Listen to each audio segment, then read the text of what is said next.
વડોદરાના ભાયલીમાં વિમલેશ્વર તળાવમાં ગંદકીને લઈને લોકો રોષે ભરાયા। તળાવમાં ગટરનું પાણી ઠલવાતા મ્યુનિસિપલ કમિશનરની સામે લોકોએ રોષ ઠાલવ્યો। મ્યુનિસિપલ કમિશનરનો એઆઈથી બનાવેલો વિડીયો થયો વાયરલ। મહેશ બાબુનો 10 મોઢાવાળો એઆઈનો વિડીયો સોશિયલ મીડિયામાં વાયરલ। પૂર્વ સરપંચે વિરોધ રૂપે ગામના છેવાડે બેનર પણ લગાવ્યું। તળાવના બ્યુટિફિકેશનની વચ્ચે ગંદુ પાણી ઠલવાતા સવાલ ઉભા થયા। વધુ વિગત મેળવીએ સંવાદદાતા અલ્પેશ સુથાર પાસેથી। અલ્પેશ, ભાયલીમાં વિમલેશ્વર તળાવમાં ગંદકીને પગલે લોકો રોષે ભરાયા।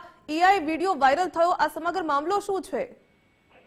બિલકુલથી ભાયલી ખાતે આવેલું જે વિમલેશ્વર તળાવ છે ને ત્યાં ગટરનું જે ગંદુ પાણી છે તે છોડવામાં આવી રહ્યું છે।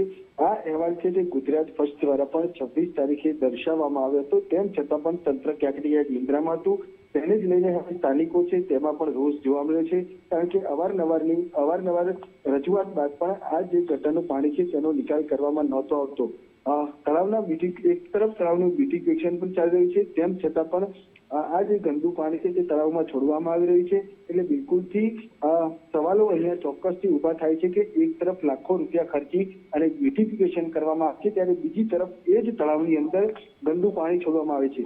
તેને જ લઈને હવે પૂર્વ સરપંચે વિરોધ રૂપે ગામના છેવાડે બેનર માર્યું છે અને આ બેનરની અંદર વડોદરાના જે મ્યુનિસિપલ કમિશનર અરુણ મહેશ બાબુ છે કે તેમનું રાવણના 10 મોઢાવાળો એઆઈનો વિડીયો બનાવ્યો છે। જોકે આ વિડીયો છે તે સોશિયલ મીડિયામાં વાયરલ થતા હાલ તો મામલો ગરમાયો છે, પરંતુ જે રીતે લોકો માંગ કરી રહ્યા છે કે તાત્કાલિક આ જે ગટરનું પાણી આવી રહ્યું છે, આ જે ગંદુ પાણી આવી રહ્યું છે તેને બંધ કરવામાં આવે અને આ જે તળાવ છે તેને બચાવવામાં આવે।